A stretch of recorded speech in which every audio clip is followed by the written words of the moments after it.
Hey guys, it's Christoph here from the Card Boys. We have Ben here with his top 64 Enel deck profile. Congratulations, Ben. Yeah, it was a pretty good result. Started off a lot stronger than I initially expected because I changed off Lucci last second to play Enel.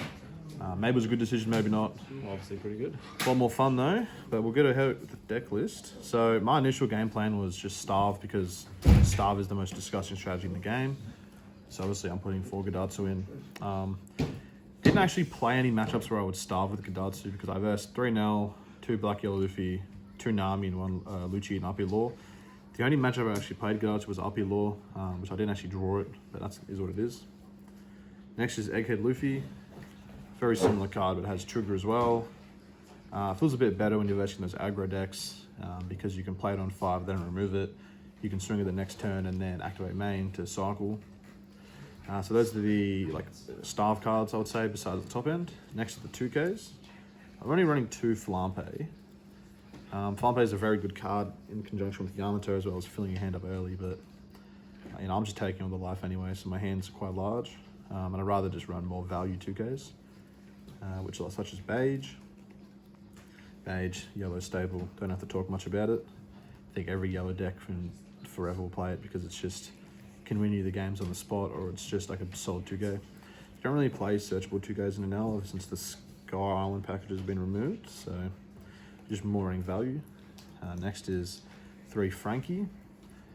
Frankie's a very good card because you're going down to that 2 to 1 life threshold anyway, so you're always going to be able to draw a card as well as establish a 5K body, which is something that Enel really likes late game alongside those big bodies. Next is 2 Hiyori. So initially I was going to play 4 Flampe, then I changed that to be 2 Hiyori, 2 Flampe because I like putting 0 cost event in life and making my opponents cry. So can't really complain there. I played it a lot of games because you can also play Hiyori then Kata into life just to get an additional 2K and a life as well. Next is probably the most important card in the deck, Shirahoshi. If you trigger this out early game, you're setting yourself up for success. You're getting all those big bodies into your hand and cycling, which is something the deck really struggles with because there's a lot of non-counter cards, or you have too many counter cards, and then you do absolutely nothing. Next is 4 Nami. This card's really good. Same as like Hiyori, you can play it, banish one of your big cards like 10 cost Ace, then Kata into life, and you have a good 5 cost KO trigger, which is good against Red Purple Law, as well as black if they don't play another Sabo. Next is what I like to play in the deck, which is the vanilla package. So I play 3 Perispero and 3 Charlotte Compote. Initially, I was considering playing the Russian L package, which is a lot better into black, but I actually kind of expected it the OC originals to be more yellow focused, which they were.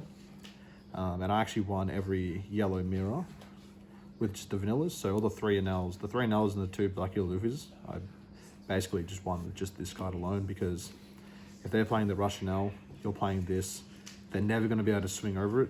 And if they are, you're just going to swing back because they're not attaching the 2 Don, as Enel only plays 1 big card per turn. Perispero you could probably cut, but I found it going second. If you're playing Perispero, they have to spend their whole turn removing it against black or yellow. And if they do that, you can establish another big body next turn without much repercussion. Next is the most standard top end in Enel. You got 4 Kata, 4 Yamato, and 4 Ace. Don't really have to talk much about these. Ace is the newest best addition to the deck. You can basically solo win games with it. 10K body, really hard to remove. Basically just 10 cost big mum in Enel. Much better than Yamato. Yamato KO is a character that doesn't swing, but Ace, usually you want to clear those annoying bodies that are already swinging at you, and this card helps you do that. And then for the event package, 4 0 cost event because I'm a dirty rat, and this card's OP. You trigger it in life, you heal 2 pretty much, or if it's in your hand, you get rid of those no counter cards. And the next is the 6 cost event. I actually didn't play this once over the whole regionals, so I don't know if it's good or not. It's good into black, get rid of their annoying E-shows and whatnot, but probably a card you could cut to add in something, but it's really good against most matchups, like 8 cost Kid in Bonnie and whatnot. So that's the deck. All right, cool. And any major changes you would make in the future builds of it, or just keep it as is for the time being? I was kind of happy with it. All the matchups I prepared for, which was everything but Nami, I pretty much won except one Lucci matchup. So I think if I was going to prepare, I would just try and learn the Nami matchup a bit better because kind of got rolled in those ones, but it is what it is. No, fair enough. Well, congratulations on your top 64 placing, and I hope to catch you around the channel soon. Hopefully. All right. See you guys. Bye.